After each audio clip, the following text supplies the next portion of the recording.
à la métaphysique. Oui. Et que la question de l'origine, on ne peut pas ne pas se la poser, on ne peut pas ne pas se demander, quand on a ces images en face de soi, mais qui est l'auteur de ça? Donc finalement, il nous dit, c'est vrai que c'est une métaphore que j'ai employée parce que j'étais transporté par une espèce d'élan d'enthousiasme.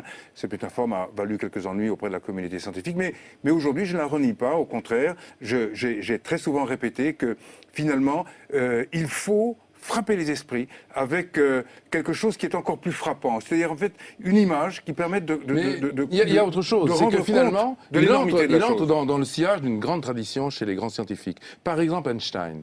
Einstein, en 1936, un jour, a vu apparaître devant lui un enfant, il était à Princeton, et cet enfant lui a demandé « Maître, est-ce que vous croyez en Dieu ?»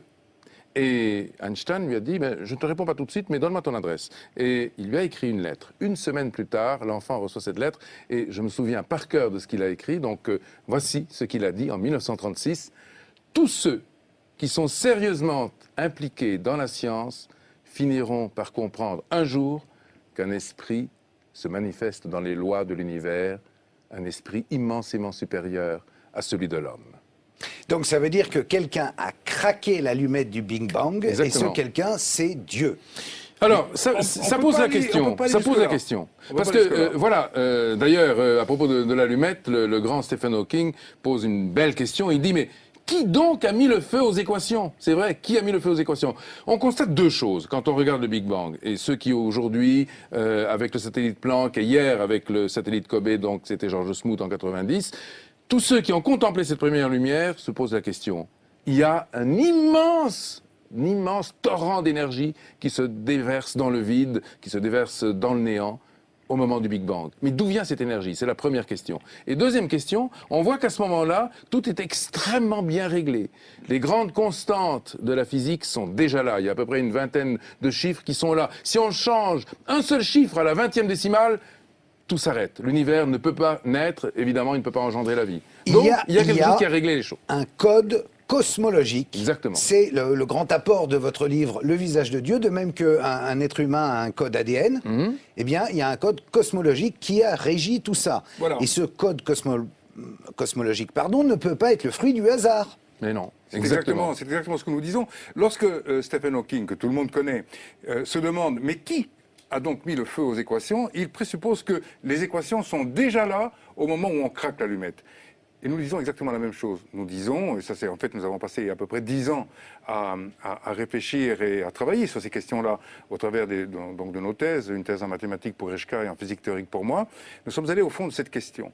Et en réalité, ce que nous voyons, ce que nous avons vu à travers les équations, à travers des théories mathématiques, comme les groupes quantiques que Eshka a utilisées pendant des années, eh bien, ce que nous avons vu, c'est en effet une série d'instructions mathématiques qui préexistent à l'univers physique. Ce sont les équations dont parle Stephen Hawking. C'est un ensemble, si on peut dire, de constantes universelles qui donnent naissance aux lois qui elles-mêmes permettent à l'univers et à la réalité qui nous entoure d'exister sous la forme que nous lui connaissons. Donc autant de grandes règles qui vont régir le monde et tout ce qui l'adviendra ensuite, voilà. Et qui sont contenues dans une tête d'épingle en réalité. Qui sont contenues, je vais vous dire dans quoi c'est contenu, ce qui est extraordinaire, d'ailleurs ça correspond bien à notre émission d'aujourd'hui, à notre rencontre avec vous. Mon cher Karl, c'est contenu dans ce qu'on appelle le point zéro, c'est-à-dire... Champagne. Ben oui, vraiment. Champagne, je viens de comprendre à quoi je servais. Ici, là, en face de vous.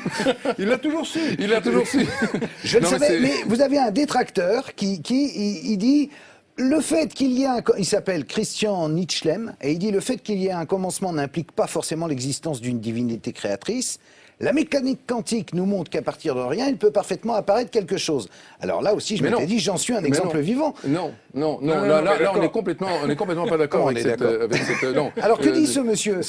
Il dit que ça s'est produit tout seul. Oui, mais bien sûr, mais ça c'est l'autre thèse. Quand on veut refuser effectivement la causalité suprême, on va invoquer les fluctuations quantiques. Mais les fluctuations quantiques, elles doivent bien se produire à partir de l'instant où on les évoque. Elles se produisent à partir de certaines contraintes qu'on appelle des lois, qui sont les lois quantiques. Ces lois, elles préexistent donc aux fluctuations.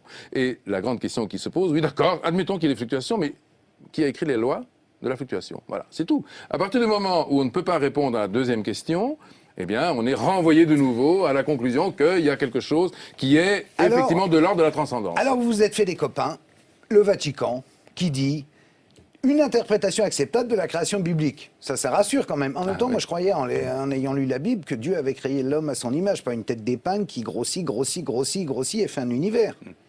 Oui, mais en fait, le fameux Fiat Lux, qui est que la lumière soit, ou la lumière fut, comme on voudra. Ce fameux Fiat Lux a été prononcé par le pape, c'était dans les années 50, lorsque il a compris que la théorie du Big Bang, qui a été promu par un religieux, entre autres, puisque c'est l'abbé Lemaître qui a travaillé très profondément sur l'élaboration du modèle, avec d'autres, évidemment, qui l'ont précédé, comme Friedman, Gamow et d'autres. Mais Lemaître, qui était un religieux, qui était un prêtre, lui va, en quelque sorte, rapprocher la science, cette science-là, la cosmologie, de la religion. Bien qu'il s'en ait défendu toute sa vie en disant ce sont deux choses différentes, j'ai ma croyance et mon métier de prêtre d'un côté, et puis j'ai mon métier de scientifique et de chercheur de l'autre.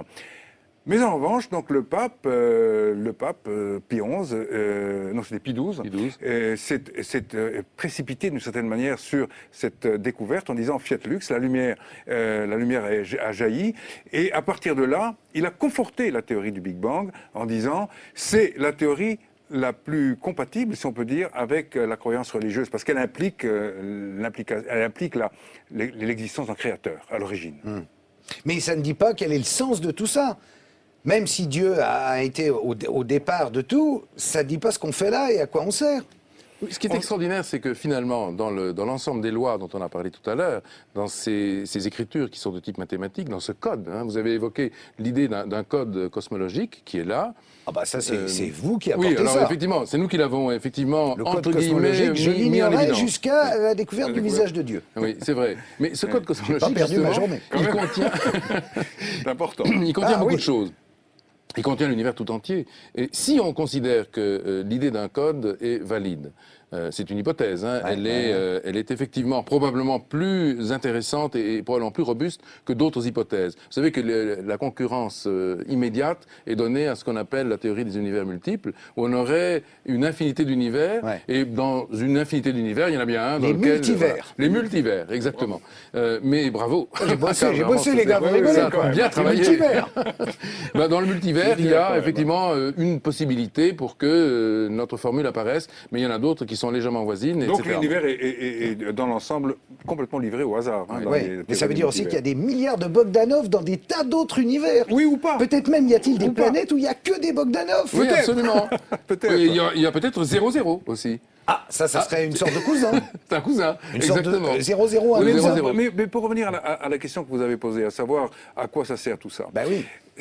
Question de fond. Cette question, en fait, renvoie à une question fondamentale qui est est-ce que l'univers a un sens? Et on se rend compte, en examinant son évolution depuis l'origine jusqu'à aujourd'hui, qu'en effet, l'univers a un sens parce que il illustre à travers son évolution toute l'histoire de la complexité. Lorsque l'univers apparaît à l'instant du Big Bang, il est très simple. C'est un univers qui est composé de particules élémentaires. En revanche, quelques centaines de millions d'années après, en se refroidissant, en perdant de l'énergie, l'univers devient de plus en plus complexe. Il engendre des étoiles, il engendre les galaxies, plus tard les planètes, etc. D'abord, il engendre des étoiles de première génération qui vont exploser, qui vont fabriquer des éléments lourds. Ensuite, ce sont des planètes, des petits soleils qui apparaissent. Et puis, à un moment donné, 4,5 milliards d'années, il y a 4,5 milliards d'années, sur la Terre, eh bien, la vie apparaît. Bon. Tout ça illustre l'aventure de la complexité. Nous sommes aujourd'hui, au fond, dans une situation où l'univers est beaucoup plus complexe qu'au début. Ça veut dire qu'il a un sens, et ça veut dire que, en réalité, cette histoire de la complexité ne va pas s'arrêter.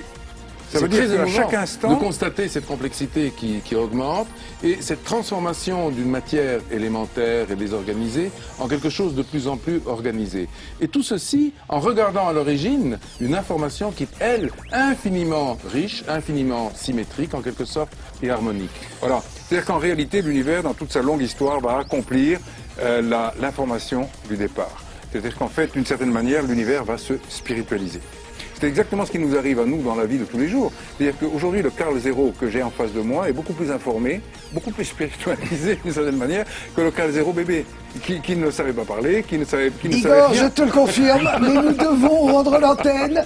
Non pas parce que nous avons fatigué les téléspectateurs, mais parce que, après, il y a les infos, c'est normal, Info 360, le visage de Dieu.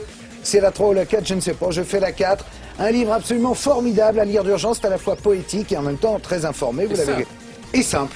Ça n'est pas rébarbatif, on pourrait croire, mais pas du tout, c'est passionnant. Bravo les gars, merci d'être venus sur BFM TV. Merci. Je vous donne rendez-vous pour une chose plus simple, le best-of du Sarko Info demain 20h30. Merci. Merci.